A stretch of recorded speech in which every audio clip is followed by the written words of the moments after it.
Fim de trimestre. E para muita equipe de vendas B2B, a história é a mesma de sempre. A meta não foi batida. A frustração, claro, é gigante. Mas olha, a culpa raramente é da falta de esforço do time.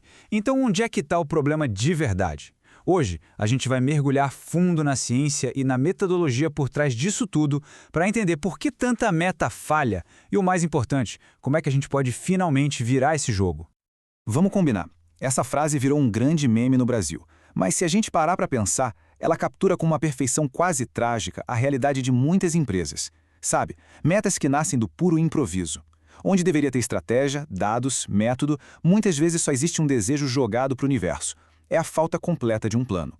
Essa sensação de uma meta que simplesmente surge do nada, sem nenhuma conexão com a realidade do dia a dia, é um cenário bem conhecido, não é? É aquele número que chega de cima e deixa todo o time com aquela pulga atrás da orelha, se perguntando: gente, de onde tiraram esse número? Para a gente desvendar esse mistério, nosso roteiro vai ser o seguinte. Primeiro a gente vai entender o desastre que é uma meta mal definida. Depois, vamos dissecar a anatomia de uma meta que já nasce fadada ao fracasso. Aí, a gente faz uma viagem pela neurociência para ver como o cérebro reage sob pressão. Vamos falar de cultura e coaching e, para fechar, apresentar um framework que realmente funciona. A história é um clássico, né? A liderança sonha com um crescimento de, sei lá, 30%. E pronto, esse número vira a meta. Ele desce para a equipe de vendas sem nenhuma análise de capacidade real, sem olhar para o funil, nada. Meses depois, o resultado é o que a gente já sabe. Uma equipe desmotivada e aquela mesma pergunta no ar. Por que a gente não está conseguindo performar? Então, vamos direto ao diagnóstico. Basicamente, existem dois erros centrais, dois pecados capitais na forma como a maioria das metas de vendas B2B são criadas. E olha, eles são a raiz de quase todo o fracasso. E a diferença está toda aqui, entre o que é um desejo e o que é um plano. A abordagem top-down é isso, um desejo, um número que vem de cima para baixo, totalmente desconectado da realidade. Já a abordagem bottom-up é um plano de verdade. Ela começa olhando para baixo, analisando a capacidade real da equipe, a saúde do funil de vendas. Uma gera descrença, a outra constrói engajamento. É simples assim. Isso nos leva direto para o famoso framework SMART. Um conceito que, sinceramente, todo mundo conhece, mas pouquíssima gente aplica direito. A meta tem que ser específica, mensurável, atingível, relevante e temporal. Só que o ponto onde tudo desmorona, onde a casa cai, é quase sempre na letra A, de atingível. Porque pensa bem, uma meta desafiadora inspira, dá aquele gás. Agora, uma meta impossível, ela simplesmente paralisa. E essa paralisia vai muito além de o time desanimou. Não, ela é biológica. E agora a gente entra na parte mais fascinante disso tudo. Vamos abrir o capô e ver o que a neurociência mostra sobre o que acontece de verdade no cérebro de um vendedor quando ele se depara com uma meta impossível. Muitos líderes ainda pensam assim: ué, se a meta é audaciosa, é só aumentar o bônus, certo? Mais dinheiro, mais motivação. Acontece que o nosso cérebro não funciona com essa lógica tão simples. A resposta para esse enigma está na nossa própria química cerebral. E aqui está o pulo do gato. Dopamina. Muita gente acha que é o hormônio do prazer, mas não é. Ela é o hormônio da antecipação do prazer. É o motorzinho que nos impulsiona. O cérebro faz um cálculo frio e rápido. Qual o esforço? Qual a recompensa?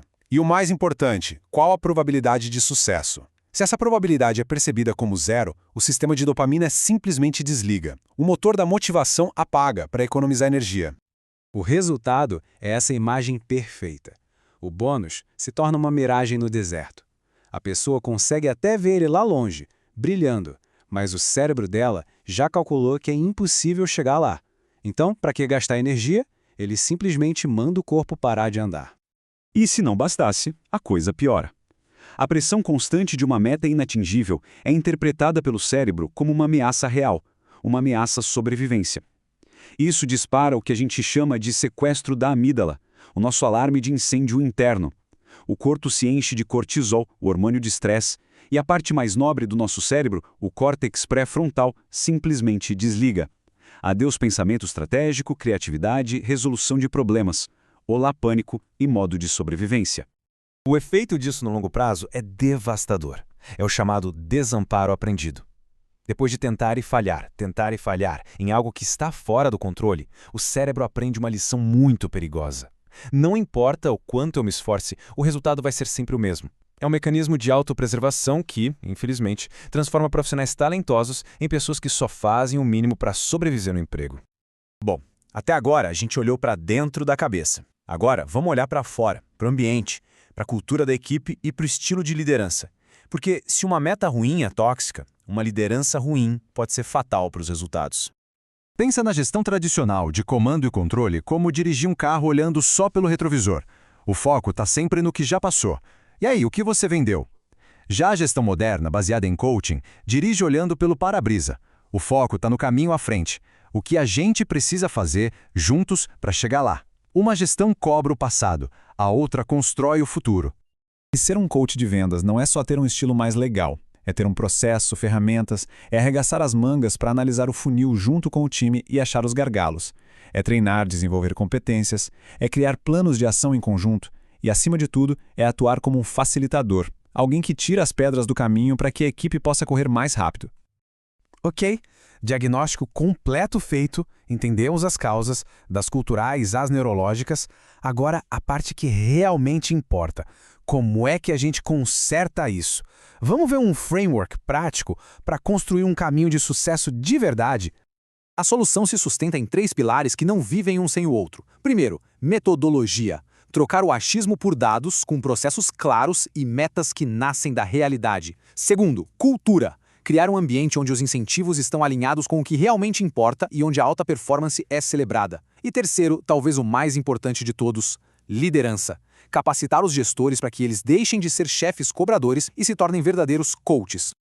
No final das contas, a grande virada de chave é essa. É parar de torcer por resultados e começar a construir os resultados. É trocar a esperança pela engenharia, o acaso pelo método. O sucesso em vendas, gente, não é sorte, é ciência. E para a gente encerrar, fica a reflexão final. Uma equipe de vendas está sentada na arquibancada, apenas esperando e torcendo para que os números apareçam no placar? Ou essa equipe está em campo com as ferramentas, a cultura e a liderança certas para construir, tijolo por tijolo, o próprio sucesso?